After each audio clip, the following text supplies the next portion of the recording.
So I like your shirt, by the way. Yeah. Yeah. Does Bernie? Doesn't he fly private though? No more questions. No more questions. He does, doesn't he? Hi, this is Matt Miller from the Daily Call the News Foundation, and today we're asking climate activists who have blocked the streets for the second time this week in Washington, D.C., what do they want from you? What kind of action do they want the ordinary person to take to save the environment? Let's go see what they have to say. So what do you want the ordinary person to do after seeing this demonstration? I want you to come out and join us. I want you to shut down D.C. We've written letters. We've lobbied our congressmen. Nothing's being done. We need to shut down business as usual. So I think there's a lot of people honking, or there were before, in traffic over there. Like, what would you tell them? Like, if they're honking their horn, they're frustrated with being inconvenienced?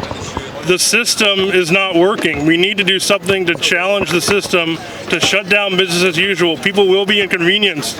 But if they wake up, if they acknowledge that we're facing a climate crisis, an ecological catastrophe, they will join us as well. Would you tell one of them that? I would, yeah. I mean, right now, I don't want to right now on camera. Oh, okay. What do you want people to do now after seeing you guys? People to join us.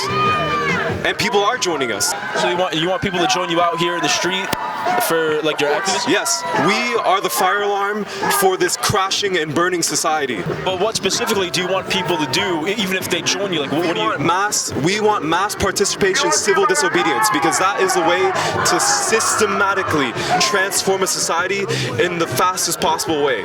So just protesting is going to save the environment, you think? Specifically, mass participation, civil disobedience, and non-violent direct action. What we want people to do is sit on roads and sit on bridges, go on hunger strike.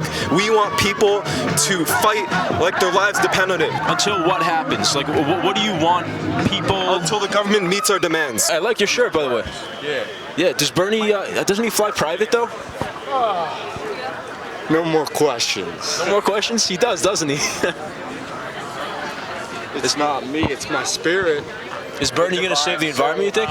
Do you know about their Cajun, their North Americans are Cajun, the North Americans, it's all the same divine spirit. They're Cajun, the divine soul.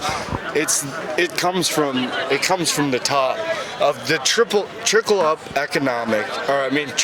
trickle up consciousness, where we are raising the truth so the righteousness can follow the truth and all may be blessed in America. All right, cool. Thanks, man. Let's just wait till they finish. Yeah, no problem. Bless you, homie. Yeah, no problem. Yeah, bless the earth. Would you say that you're an anti-capitalist? Yes, I would. Okay. Are you still participatory in some ways in capitalism? Yes, because we don't have a choice to be at this point. Okay. Do you have like an iPhone?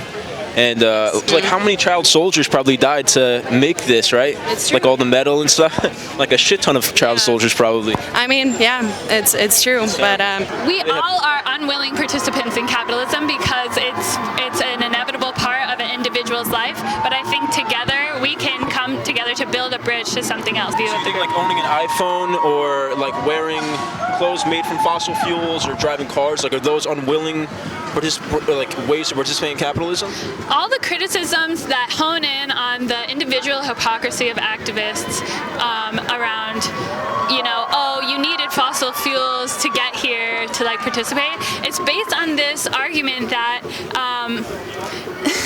it's based on an argument that individuals should be responsible in their choices, in their consumption for climate change, whereas actually that is the responsibility of like the governance structures to change the options that we have to buy. Okay. You have to just think like, what's on the shelf? If everything I can buy is dependent on fossil fuels, is that my problem? If I live in a suburb and I have to drive to get to work, is that something that I should start walking to work? Not necessarily. But doesn't your group hold the individual accountable? Like you're making people late for work and you're asking something individually from them to take action, to stop doing something or to start doing something. So you're holding individuals accountable, but when your group is held accountable, the individual activist, that's not right, you think?